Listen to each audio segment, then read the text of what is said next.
Good morning all. So let us start a new topic for today's class is psychosocial aspects of workplace analysis. Again we discussed physical ergonomics, we discussed cognitive ergonomics.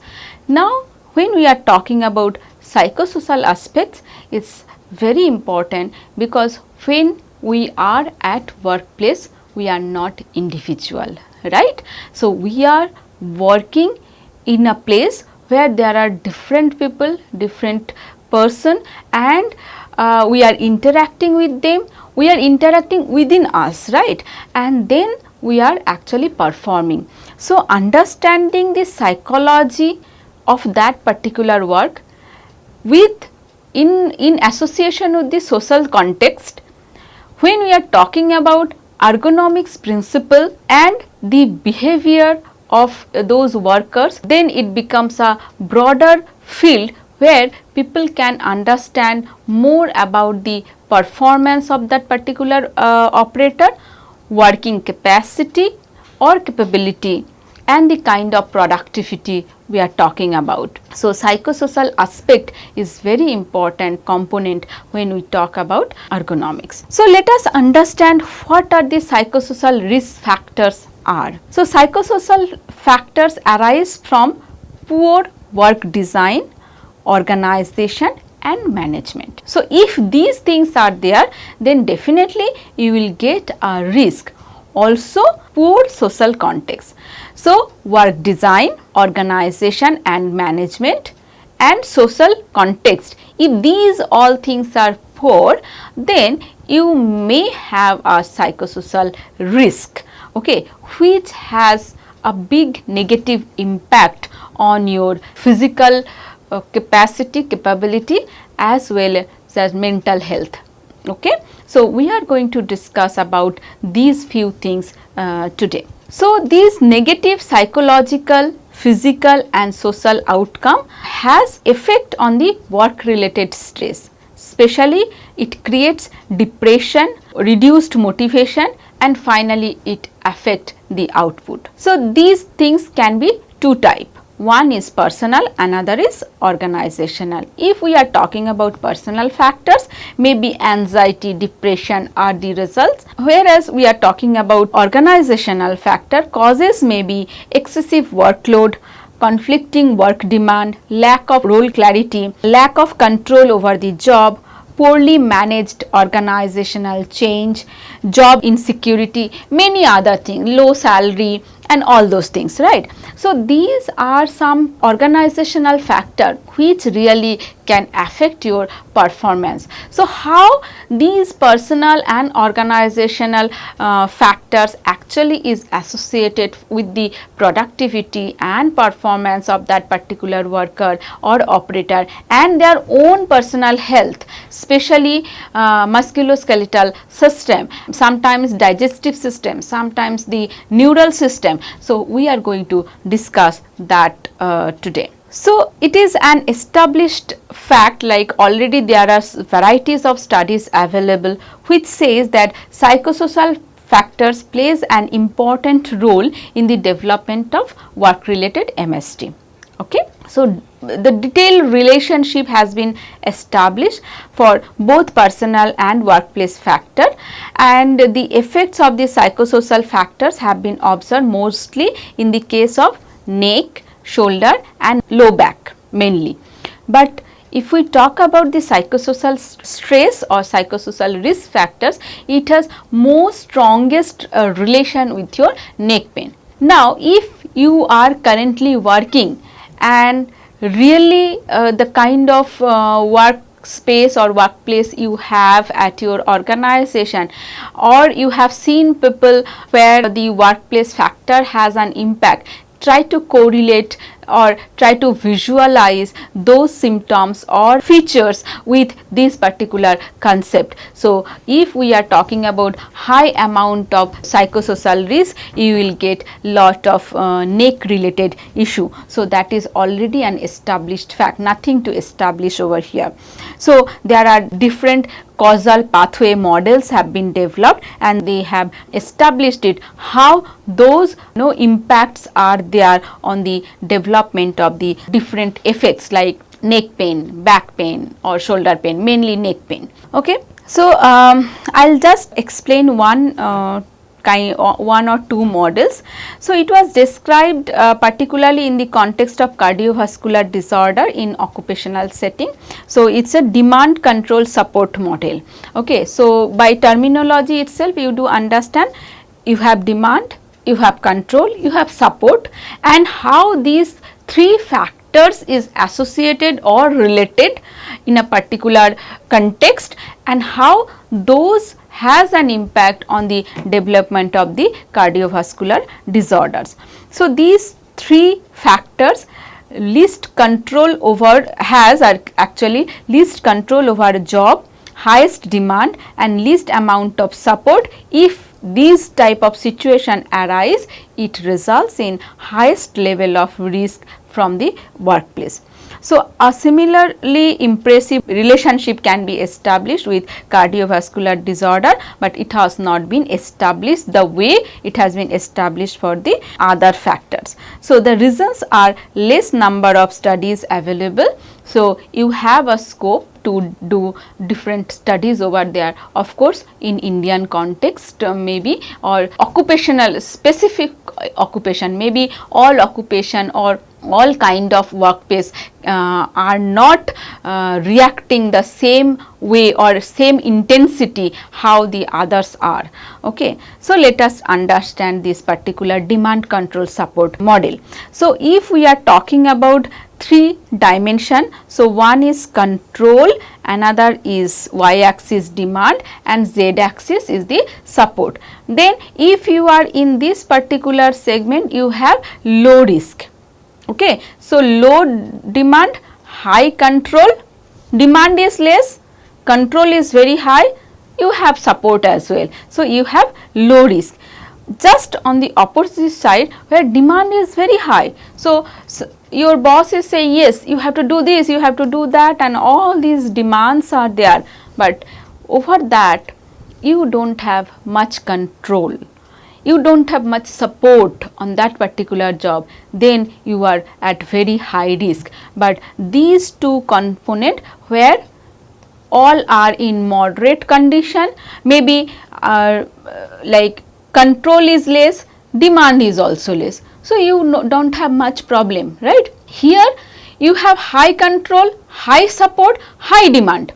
Okay. So, there also you can manage the work. So, risky zone is very much this one, this particular zone is very risky. So, when you talk about understanding your working setup or variable available within that, you need to understand where you are located. So, are you in this particular portion or here or here or here. So, if you understand that, then based on that situation you need to develop the intervention, like maybe it is a product, maybe it is a system, maybe it is just the information processing, like how the information is passing from one to another. So, how it is, how the position of the layout of that particular location, how if you can do those changes, probably there will be changes within that particular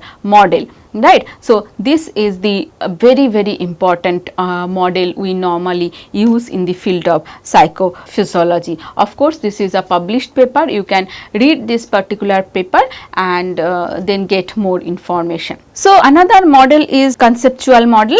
So, this particular conceptual model, it says that a mismatch between the high cost spent and low gains received in occupational life. Very easy to understand.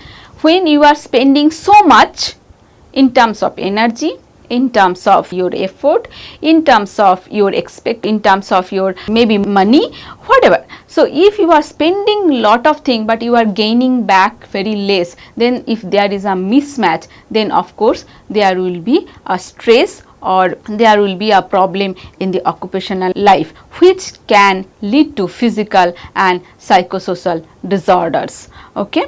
So, however, it may be related to the fact that the psychosocial stress may lead to physical changes through neuroendocrine responses. Of course, it is very, very important when you have some kind of physical changes and you have lot of stress, mental stress, or lot of other issues, then your whole endocrine system, like your enzyme, your other secretion of your body, hormonal secretion of your body will change, right? So, which in turn will affect your physical health. So, that is very much relevant, and of course, you can see these phenomena in your real life, but you must have not quantified it, or you must have not analyzed it in terms of intervention, or you must have not realized that how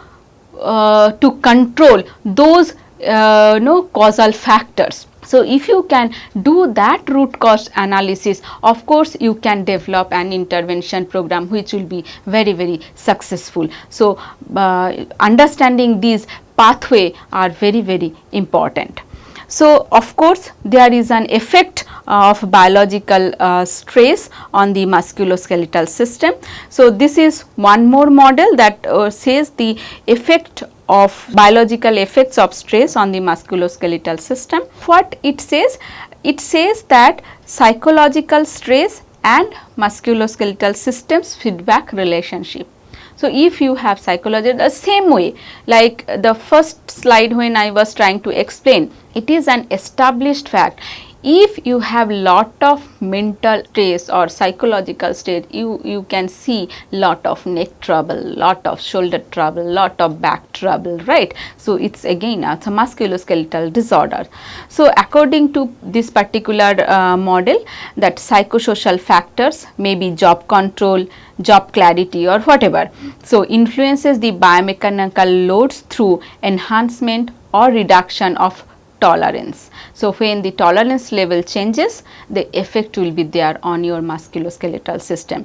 So, in this in turn actually affect the biomechanical factors of that particular person, and of course, there are changes in the cortisol level or muscle tension, and the effect may be the development of musculoskeletal disorder. So, this feedback system has lot of impact, and of course, you can do very small changes in the whole workplace situation, and you can improve the musculoskeletal health. So, this is very important. So, this is the kind of diagrammatic representation of this particular model. Again, this is, you can read this whole paper from this particular journal. So, I have given the references later.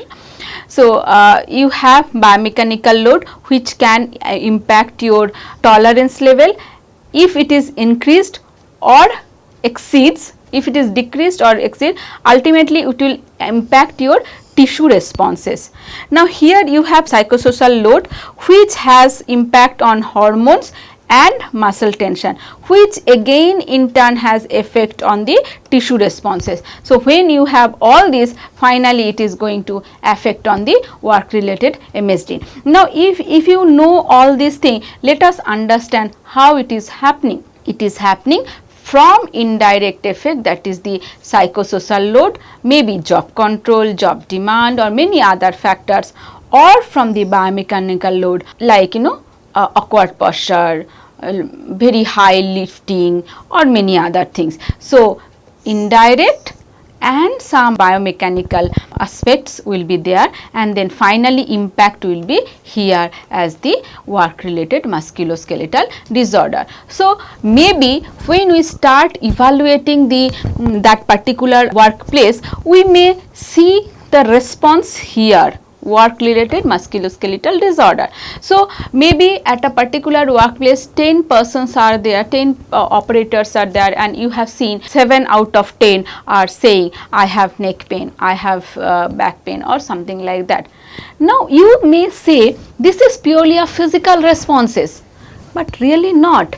it's our physical responses, but what the cause is. So if you go back and check that this particular route, like here going back to here, then you will come to know if we can control the job, if we can control the demand of the job, or if we can give better support to do the job, maybe here there will be a reduction in the musculoskeletal disorder. Same way over here for the biomechanical load. Okay, so understanding that is very, very important, and it's very critical. It's not that easy to find out that particular path when you are actually doing field study or field observation. So it is very important. Now there is one more important factor, that is the organizational factors and motivation. So organizational factors influence the motivation of any particular employee. So mental state can work with aggravation of physical ailments, or it can more directly affect through psychological process. So if there is negative psychosocial state of particular organization, then it can directly affect the motivation of the worker. So whenever you found any responses regarding negative impact on motivation, you should go back and relook how it is happening. Is it related to any kind of organizational factors or not? So that way you can do lot of intervention in terms of reward, payment, respect, or many other factors. Mainly these things are being studied in the field of, in various sociological papers as well.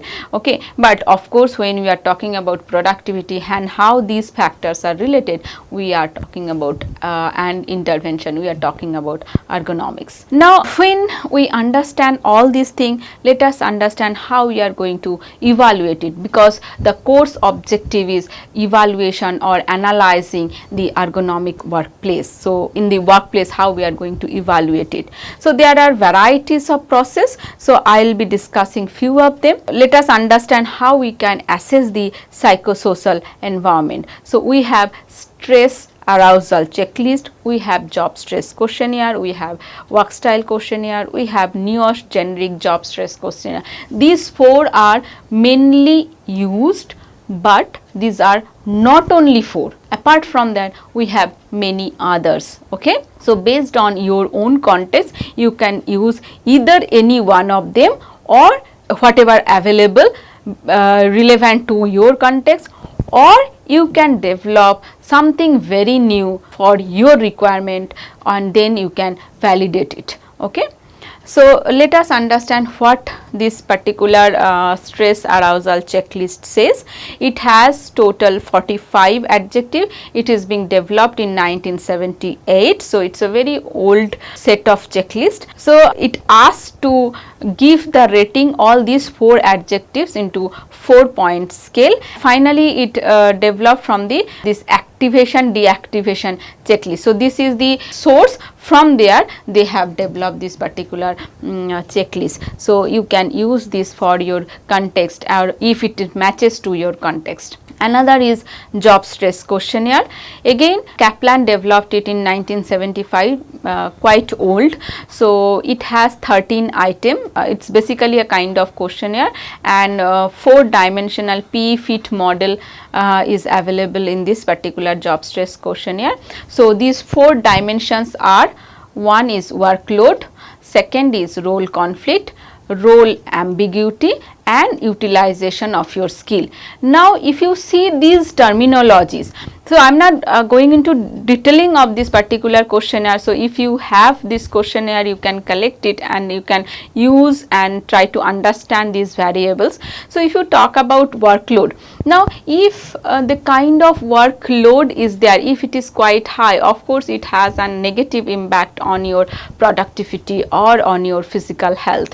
If you have role conflict, you are not in a position to understand that what you should do, what you should not do, what others should do and what others should not do. If this type of conflicts are there, then of course there will be an impact on your productivity. Same as utilization of skill and and role ambiguity. So if you are a very highly skilled person and the job says no, you need not to use that much skill, maybe then you will get demotivated, right? So those aspects are very, very important. So how to place employee and how to judge that which work is reasonable for whom, and how these setup need to be, how the job rotation is important for particular setup. So these things are very important when we talk about these aspects, like using job stress questionnaire. Okay, so that is one of the important rule. Also job stress questionnaire says that this particular workload item, there are varieties of items. So it talks about finally how that person is getting motivation, how this person, that particular operator is activated or utilizing his or her full capacity to develop that to work in that particular location or particular position of their work. So that we get these four says that different utilization of those concepts. Now same as for the NIOSH generic job stress questionnaire, as NIOSH is body which actually contributing a lot from the beginning or starting of this particular subject ergonomics, right? So they also have developed one particular questionnaire. So here in this particular questionnaire, the scoring parameters that we will be seen here, also 13 job stressors are going to measure. So these are listed over here. So physical environment evaluation, role conflict, role ambiguity, all these things. So name wise, nomenclature wise is very similar, but it has different components, and based on the questionnaire responses we club them and try to understand these variables. So these 13 factors actually we use it for the as variables when we are talking about the measurement and analyzing these particular data. So we developed it, we categorized it, we collected the data. Now let us understand how we are going to utilize it, how the interventions are possible. Maybe we can do a task design, we can do a job control, we can support the system, we can work on payment or reward, and maybe worker skill. So lot of thing is possible when we are talking about this psychosocial intervention. So we came to the end of this particular class. Again, this is the book what I referred to develop this whole presentation, and I followed basically. So you can refer this book as well as other very specific book which talks about psychosocial stress or psychosocial risk factors for ergonomics. So what will be the task for today is, now you try to understand these questionnaires and use at least one of them to gather few data from either from your organization if you are working. If you are a student, purely academic student, then try to go and get value or data from any kind of organization which is feasible to you, and try to analyze it. And after analyzing, try to understand what kind of intervention is possible or what kind of intervention can improve the whole situation. So that way you can practice it and then you can implement it. Okay. So further again the same thing, that if you have query, please come back and let us know. Thank you.